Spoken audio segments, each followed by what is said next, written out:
अस्सलाम वालेकुम। आज हम अनलॉक टूल के एक काफ़ी अहम सॉफ्टवेयर अपडेट पर बात करेंगे। ये है वर्जन 2025.06.19.0। जी वालेकुम अस्सलाम। और ये अपडेट उन टेक्नीशियंस के लिए खासी दिलचस्प है जो ओप्पो, रियलमी या वन प्लस के नए फ़ोन्स पर काम करते हैं। हाँ, ख़ास तौर पर वो फ़ोन्स जिनमें एंड्रॉयड 15 आ गया है और साथ में मीडियाटेक का MT6833 चिपसेट लगा हुआ है। बिल्कुल।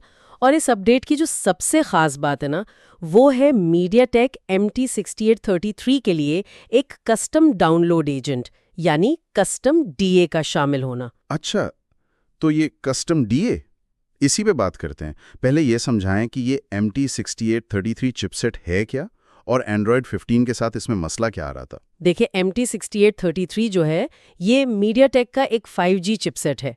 काफ़ी मशहूर है मिड रेंज फ़ोन्स में। जैसे कि कौन से मॉडल्स में? आपको ये ओप्पो की ए सीरीज में मिलेगा, रियलमी की नार्जो सीरीज में भी है और one plus Nord CE lite के कुछ वर्जन्स में भी यही है। मसला ये आ रहा था कि जब इन फोन्स पर एंड्रॉयड 15 की अपडेट आई ना, तो उनकी सिक्योरिटी थोड़ी और सख्त हो गई। अच्छा, किस किस्म की सिक्योरिटी है? खास तौर पर बूट लोडर को अनलॉक करना या एफआरपी यानी फैक्ट्री रीसेट प्रोटेक्शन को हटाना, वो जो फोन गुम होने पर डेटा बचाता है। जी जी, समझ गया।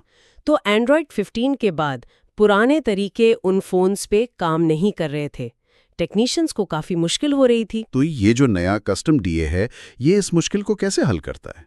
मतलब इससे टेक्नीशियन को क्या फायदा होगा? यूं समझें कि ये कस्टम डीए अनलॉक टूल को इजाजत देता है कि वो फोन की जो इब्तिदाई सिक्योरिटी लेयर होती है ना, जी, बूट लेवल की। हाँ, जो फ्लैशिंग वगैरह से रोकती है। बिल्कुल। तो ये डीए उस सिक्योरिटी को इस खास MT6833 चिपसेट के लिए बाईपास कर देता है। ओह, अच्छा। इससे फिर कई काम मुमकिन हो जाते हैं, जैसे एफआरपी हटाना या फैक्ट्री रीसेट करना, वो भी सेव फॉर्मेट के ऑप्शन से, ताकि सिस्टम खराब ना हो। सही। और बूट लोडर को अनलॉक या रीलॉक करना, या अगर फोन लोगो पे अटक गया है, हैंग हो गया है या बूट लूप में फंस गया है, तो उसे भी ठीक करना। ये सब कुछ बगैर फोन को पूरा फ्लैश किए? जी हाँ, यही सबसे अहम बात है। फुल फ्लैशिंग की जरूरत नहीं पड़ती इन कामों के लिए। ये तो वाकई बहुत बड़ी सहूलत है। कोई मिसाल देकर समझाएं, जैसे कोई रियलमी फोन हो एंड्रॉयड 15 पे और एफआरपी लॉक लग जाए। जी, पहले ऐसी सूरत में टेक्नीशियन को क्या करना पड़ता था? पहले तो सही वाली स्कैटर फाइल ढूंढनी पड़ती थी उस मॉडल की। जो खुद एक मसला होता है। बिल्कुल। फिर SP फ्लैश टूल जैसा कोई सॉफ्टवेयर इस्तेमाल करना पड़ता था और उसमें हमेशा ये डर रहता था कि गलत फाइल से फोन ब्रेक ना हो जाए, यानी बिल्कुल नाकारा। सही। लंबा और रिस्की काम था। बहुत ज्यादा। अब क्या है? अब अनलॉक टूल खोला, MT6833 कस्टम डीए सेलेक्ट किया और बस एक क्लिक से इरेज FRP या फॉर्मेट डेटा सेव कर दिया। वाह, यानी फाइल ढूंढने की झंझट खत्म। जी, और ब्रेक होने का खतरा भी बहुत कम हो गया। तो फवायद तो बिल्कुल वाज़े हैं। काम आसान हो गया, तेज हो गया, महफूज भी हो गया। इसके अलावा भी कुछ है? जी हाँ, कई फायदे हैं। एक तो ये कि इन बिल्कुल नए फोन्स की रिपेयरिंग मुमकिन हो गई है, जिन पे पहले काम करना मुश्किल था। ठीक। दूसरा, वक्त बहुत बचता है। अब वो कई GB की फर्मवेयर फाइल डाउनलोड करने की जरूरत नहीं रही।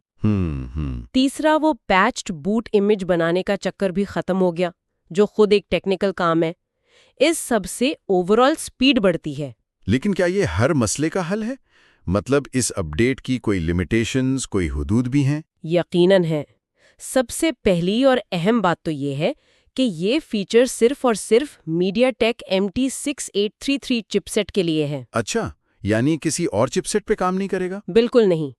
दूसरी बात, ये कोई मुकम्मल सिक्योरिटी या ऑथेंटिकेशन ऑथ बाईपास नहीं है, खास तौर पे बूट लोडर अनलॉक के लिए। इसका क्या मतलब हुआ? मतलब ये कि अगर फोन में कोई बहुत ही सख्त किस्म की सर्वर बेस्ड ऑथ सिक्योरिटी लगी हुई है ना, तो हो सकता है मुकम्मल फ्लैशिंग या दूसरे एडवांस कामों के लिए अब भी टेस्ट पॉइंट की जरूरत पड़े या ऑनलाइन तस्दीक करवानी पड़े। अच्छा। ये अपडेट बुनियादी तौर पर FRP और सेफ फॉर्मेट जैसे कामों को आसान बनाता है। यानी एहतियात फिर भी जरूरी है, खासतौर पर उन फोन्स में जिनमें ऑथ सिक्योरिटी एक्टिव हैं।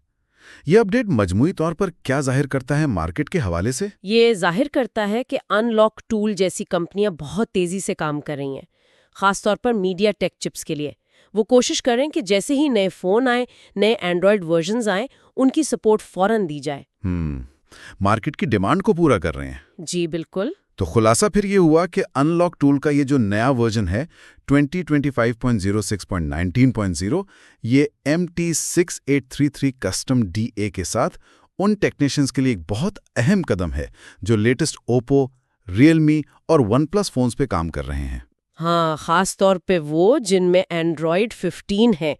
ये उनके काम को, जैसे FRP हटाना, फोन फॉर्मेट करना या बूट लूप ठीक करना, काफी आसान और तेज बना देता है। बिल्कुल। और यहाँ एक बात और भी सोचने वाली है, ये जो सॉफ्टवेयर टूल्स हैं और जो फोन बनाने वाली कंपनियां हैं, इनके बीच सिक्योरिटी की एक दौड़ हमेशा चलती रहती है। सही कहा। जैसे ही फोन कंपनी कोई नई सिक्योरिटी लगाती है, ये टूल वाले उसका कोई ना कोई रास्ता निकालने की कोशिश करते हैं। ये बड़ा दिलचस्प अमल है। ये टूल्स कैसे नई सिक्योरिटी के साथ खुद को अपडेट करते रहते हैं? जी, और इससे बाज़-औक़ात फ़ोन सिक्योरिटी की कमज़ोरियां भी सामने आती हैं, जिससे फिर मैन्युफैक्चरर्स को भी अपनी सिक्योरिटी बेहतर करने का मौका मिलता है। ये टेक्नोलॉजी का इर्तिका है जो चलता रहता है।